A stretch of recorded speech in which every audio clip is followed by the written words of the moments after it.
What is going on, everybody? What is going on, everybody? My name is JeffLightsyJr. here with the Black Boss channel and Victor Formation. Thank you guys for tuning in. Be sure to hit that thumbs up button, like, share, subscribe, and the notification bell as we upload every single day. Now, today, we've got a good topic on our hands tonight. Yes, we are live. Let the comments flow in through the chat.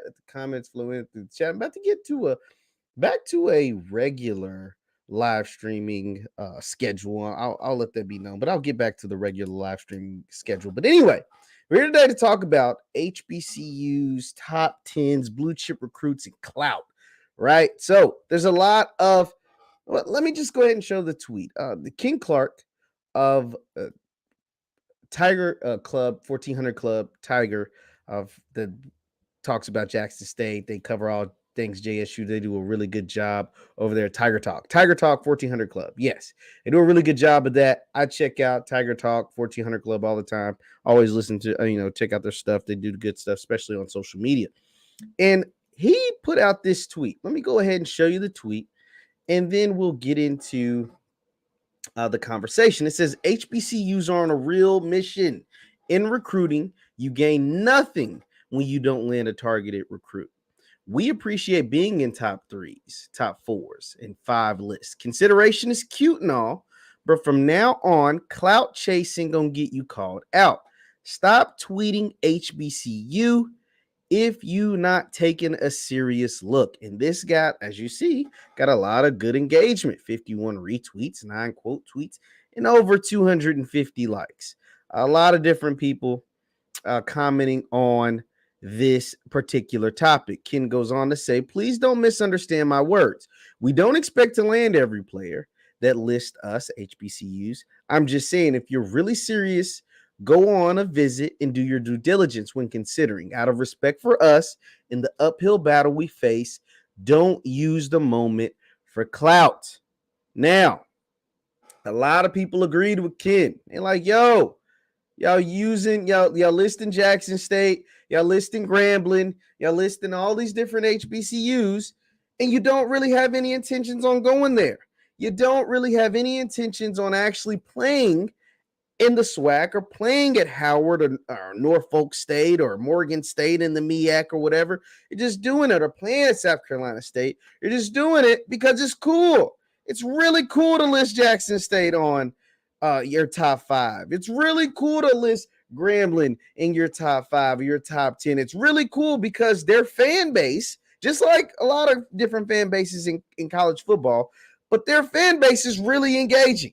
Their fan base get really turned. Their fan bases get really excited, especially when a blue chip recruit, a 4-star, a 5-star guy, hell, even a 3-star guy, lists their schools, list the Gramblings and the JSUs and the whoever next to the Alabama, next to the Arkansas, next to the Clemson, next to the big Power 5 schools that have won at the FBS level. And so that is a lot of HBCU fans aren't feeling this. Armstrong says, I'm going to be real, I've seen this coming. And a lot of people may have seen it coming. That's a good observation, Armstrong. Shout out to you for tapping in. Darshell says they are using it for clout. Okay, and let's talk about it. What is the biggest problem to this is what I have to ask. I'm not disagreeing. I am not disagreeing. In Ken's tweets, now I'm not going to attribute his tweets to a particular kid, but I'm going to say this. There was a 5-star kid who recently had Jackson State in his top 4 or 5. He had JSU in his top 4 or 5, and he committed over the past weekend. He chose to go somewhere else. But before he chose to go to the particular school, and I'm not gonna bash any high school young man, but before he chose to go to this particular school, he not once but twice basically shouted out JSU, talked about the HBCU experience, talked about how cool it would be, and not just like tweeted about it or whatever. He actually talked to national media pundits. He talked to he had graphics made of the quotes and the things that he was saying about Coach Prime and the things he was saying about JSU and the things he was saying about HBCU culture. And so, and I think that's what prompted Ken, and not just Ken, but a ton of other people that are on top of this topic to actually, to make his statement and for so many people to agree with him. And now I recently did a Jackson State made a top 10 for, the best player in the class of 2024. And people are tired of hearing about making top 10s. People are like, no, to hell with top 10s. We done been on top 10s. We ain't feeling it no more. We want to wait till the commitments. You drop a video when the commitments come, because the top 10 stuff, we can go on somewhere with that. Now, here is my argument today. Here's my counter argument to the people who do not like being listed in top 5s or do not like being listed in top 10 videos by some of these top ranked recruits. Is, that comes with the territory. Armstrong, you're right. It's a part of the recruiting game. When you elevate yourself, when you elevate, not just as a program, but as an institution, and you elevate in the national media, this is what comes with it. This is what being a household name does.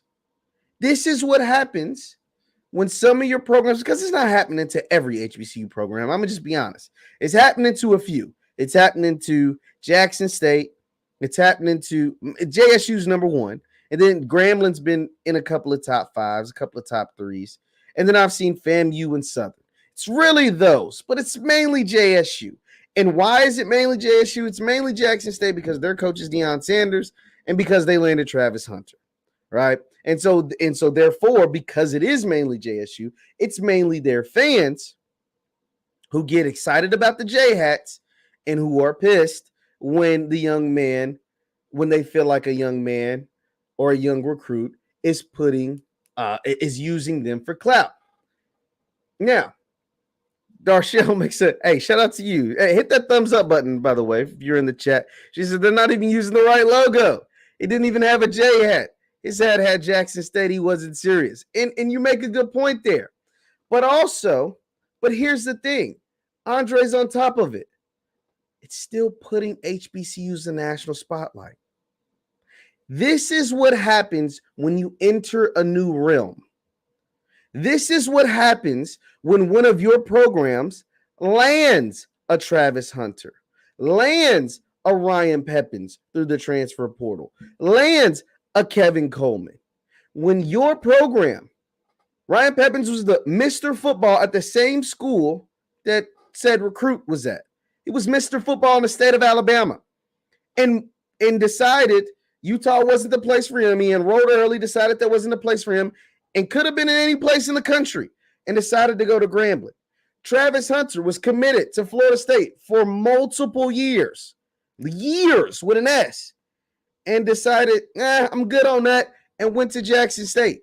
Kevin Coleman was an Army All-American, was at the All-American Bowl down in San Antonio, Texas, had a number of hats in front of him, and instead put on a JSU blazer and picked up the J hat.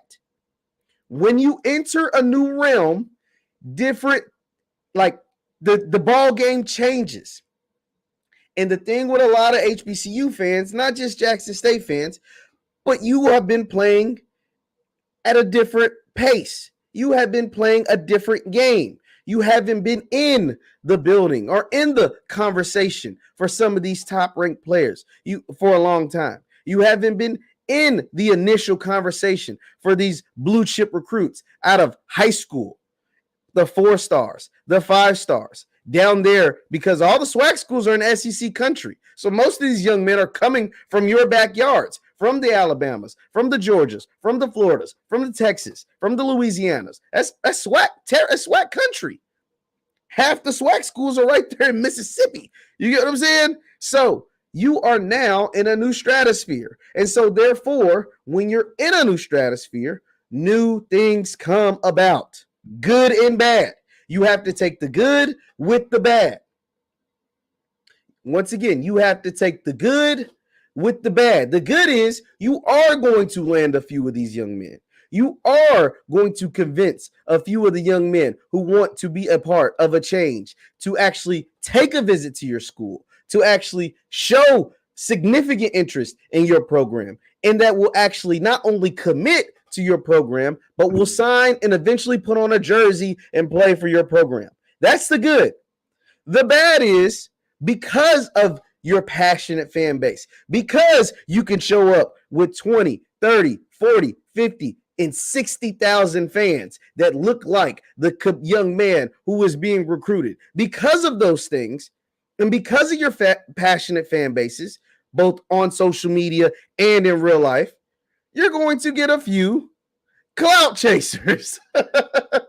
You're going to get a few young men who see the love and attention that Travis is getting, that see the love and attention that Ryan Pepins is getting, that see the love and attention that some of these young men at FAMU and at Southern and in different SWAC schools are getting. They're going to see that, and they're going to want that. Because albeit you might go to University of Tennessee and play in front of 100,000 people. There ain't 100,000 people to look like this. There ain't 100,000 people that's going to cook you a home-cooked meal. There ain't 100,000 people that are going to relate to any and everything that you've been through. There ain't 100,000 people that are as genuine as the SWAC fans are seemingly are to their young men that play at their universities, to the young men that play for their schools, to their young men that choose their school to come and compete and play and uplift their program instead of just being another guy at Alabama or Tennessee or Florida or Georgia. So you have to take the good with the bad. So yes, are there probably some clout chasers? Probably. But that's not a bad thing. Because guess what? The big dogs get it too. It happens to the big dogs. And if you want to continue to uplift not just your individual program, but Black college football altogether, whether that's in the MEAC, the SWAC, the CIAA schools there, and the SAIC or whatever, then this is what comes with it. You're going to get a couple of young men or young ladies or whoever, but we're talking about football, so young men who are going to put a FAMU logo next to a Clemson and a Tennessee and a Georgia and a Florida and a USC, and they're going to have the hats, have JSU and Southern and whoever next to Clemson and next to Florida State and next to USC and UCLA, and they're going to pick up the USC hat or pick up the Texas hat or pick up the Clemson hat instead of a Southern hat, instead of a Jackson State hat. But, that's the price of doing business with the big dogs. This is what happens. When you decide to elevate, then things change. See, when you're just recruiting against each other and you're not recruiting and you're recruiting regionally or locally or citywide, which ain't nothing wrong with that, and you go from local recruiting or regional recruiting to national recruiting, then the scales have changed. And they're not weighted in your favor. They're weighted against you, if we're just being honest, because of the budgets that these FBS programs have, because of the scholarship allotment that FBS programs have, the 85 scholarships compared to the 65 scholarships, because of the resources that the FBS programs have. The scale is actually weighted against you. Your chances of landing that blue chipper are slim to none in reality, or they're supposed to be anyway. They're supposed to be slim to none in reality. Just let's keep it a bean. That's what it's supposed to be. And so you have to take that into consideration. I don't think this is anything worth getting upset about. I don't think this is anything worth getting upset about at all. Because that's showing that you're making progress. The fact that a young man who is a highly touted recruit who can go to a lot of different schools in the country, have plenty of choices, that has, thousands upon thousands, sometimes hundreds of thousands of followers on social media, on TikTok or whatever, decided to put your logo. Some people might not know what your logo is and look up and say, what's that school? And look up and find out the amazing things that your program is doing. I don't see that as a loss. I see that as a win. I see that as a win. That is always, every day of the week, that's going to be a win. and twice on Sunday there's going to be a win. The biggest problem is HBCUs haven't really proven anything to them. These kids need to see more players go to the league than a handful that they normally see. Alchemist, you're absolutely 100% right. Because no matter what you want to say about a blue chipper, a lot of those blue chip, those 4 and 5 star kids, no matter how slim the chances are, want to go play at the next level. They want to play in the NFL. We're talking about football, so let's talk about football. They want to play in the NFL. And right now, the track record, whether you like it or not, of playing in the NFL is better at Alabama. It's better at Clemson. It's better at Ohio State. It's better at Georgia. It's better at Florida. It's better at LSU than it is at a school in the MEAC, than it is at a school in the SWAC right now. And that's okay. That's okay because they've had a head start. They've got millions upon millions of dollars over you right now. So that's okay. That doesn't mean it always will be that way. That doesn't mean it will always be that way. Hit that thumbs up button, guys. Thank you guys for tuning in. We're live tonight. We're live late tonight. Let's see. Let me see something else. These kids don't care about time momentum. They just want to hope the fast. And so, Alex, I'm going to push back on that a little bit. I'm going to push back on that because I do believe some of them care. But we're talking about an overwhelming majority might not. Now, what has taken place, I'm going to just be honest. What has taken place is JSU got Travis Hunter early, right?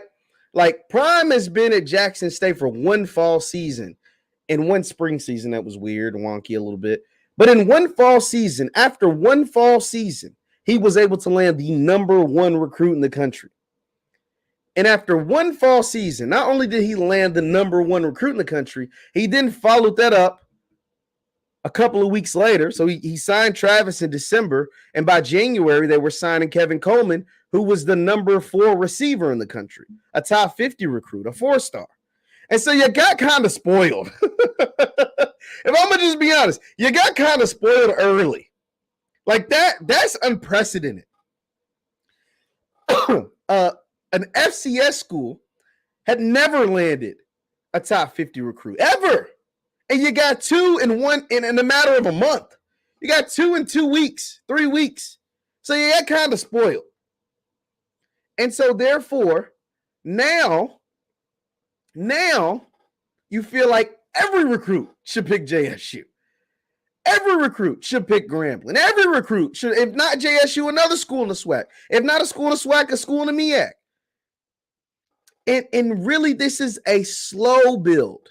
This is a 5-year plan, a 10-year plan. This is not an overnight story. And it's going to take some successful transfers to make some noise on their respective programs, on their respective teams, in their respective conferences, and to show some results in the NFL draft. To show some results. To have some on-the-field success. You got to have on-the-field success, and then show results come draft time. Show results come time for NFL scouts, evaluators, and teams when they need players to choose the players from your school. Kids are very show me. Show me. Why do you think the guys that are getting drafted in the NFL come a lot from the same schools? Come a lot from the same programs. They come from Ohio State, Alabama, Clemson, Georgia. Most of them coming from those 4 schools because they're getting the best players. And they're getting the best players because they're putting guys in the league. And so you have to show me. You have to continue to show me. And JSU did a great job going 11-2. It showed enough to Travis and Kevin, and that they were able to land 2 of the better players in the country, 2 of the better players to ever choose as far as since the recruiting rankings. Let me say, since the recruiting rankings were put out, the 2 best players to ever choose an HBCU, straight out of high school, that is, anyway. You get what I'm saying? Let me know in the chat if you're following along. And so, therefore, you have to continue to build on that momentum. You have to continue to build on that momentum. But even when a young man list your school and doesn't pick your school. When they list your school, that is a win. Even if they're clout chasing in your mind, that is a win in your book. A win. That is a W. Check that off. That is a check mark W. Don't get it twisted. That is not a loss. That is not a bad thing. That is a win. That goes in the win column when they list your school. That is a win for sure. Let me look at some of the comments. It says, if HBCUs wants to get these 4- and 5-star players, you're going to have to pull off one hell of a recruiting campaign. It's starting to happen. Armstrong, it's starting to happen. Now you're starting to see some of the guys who were ranked 4 stars or 5 stars or whatever enter the transfer portal and now consider Alabama A&M. Now consider Alabama State. Now consider Jackson State, of course. Now consider FAMU and Grambling and Howard and Norfolk State and South Carolina State. And some of them are even enrolling. But you have to show continued success on the field, and you have to show results when it comes draft time. That's why it was big for for Jackson State to get a player drafted, to get James Houston drafted. The man balled out on the field, one of the best players in all of black college football, and then gets drafted. It was huge, once again, for South Carolina State to have Jacoby Durant ball out on the field, ball out in some of the biggest games of the season. Celebration Bowl, there was no passes thrown near Jacoby. Against Clemson, he finishes with 2 interceptions. You get what I'm saying? That turns him into a high-level draft pick. That makes him valuable to NFL franchises. So you have to be patient. Rome wasn't built in a day. Rome wasn't built in a day. The results are coming. I believe it as well. There's guys on FAMU, I think, will play in the NFL. There's guys on Grambling right now that will play in the NFL. There's guys from Jackson State that will play in the NFL. But this is a slow burn. This is a slow, you know what I'm saying? This is a slow burn. It's going to take some time. But don't feel offended. I don't think you should ever feel offended about these young men putting your schools in their top 5, in their top 3. Are they clout chasing? Some of them probably are. Some of them probably are. But I don't think that's a problem. That is the price of admission when you playing with the big dogs. And if you want to be considered a big dog, don't get it twisted. It hurts. It stinks. It sucks. I mean, we're talking about a young man put out multiple graphics about how big it would be to play for Deion, play for Coach Prime, to play at JSU, to play at an HBCU. Just because they came in late doesn't matter. And did not choose them? It stinks. But at the end of the day, that's his decision. And that's the decision that was right for him. But he still brought a lot of attention back to your program. He still brought a lot of attention back to the SWAC. He still brought a lot of attention back to black college football. Every time one of these guys lists a HBCU in their top 4, their top 5, their reaction videos by guys on YouTube. There are national pundits that pick it up. There's national media outlets that have to make these graphics and talk about why FAMU is in the top 5, why Southern is in the top 5, why Howard is in the top 5, why whoever is in the top 3, top 5, top 10. They have to talk about those things. And that's only better for your individual program. It's not all they say all press is good press. I don't always agree with that, but in this case, absolutely it is. Absolutely. Without question. Without question. Without question. Brings attention to the school. So yeah. Do I think the HBCU programs will land some more of these kids? Absolutely. Do I think some of these kids will go on to have great careers at their individual HBCU? Absolutely. Do I think some of these kids might not have a great experience or a great career at their HBCU? That happens too. It does. It's the price of doing business at this level. It happens. But at the end of the day, I think it's all in the benefit for the collective, for all the programs, not just one individual program, but for all the programs. And that is only going to continue to raise the bar in the MEAC, in the SWAC, at your favorite individual HBCU. It's only going to continue to raise the bar. It's only going to make the product better. It's only going to make, and when the product is better, that means more eyeballs. And when you get more eyeballs, that means more TV dollars. And when you get more TV dollars, that means more resources. That means more resources for your kids. That means more resources for your university. That means more resources for your programs. That means upgraded facilities. That means even more players will start taking visits. That means even more players will consider your schools. That means more players will choose your schools and pick your schools and sign your schools and play for your schools. Do you get what I'm saying? So this is not a bad thing. No, it is not. Ken was absolutely correct. Some of them are doing this for clout. But that is not a bad thing. It's not a bad thing at all. So, in conclusion, are some of these young men probably doing this for clout? Probably so. But that's the price of doing business at this level, at this stage.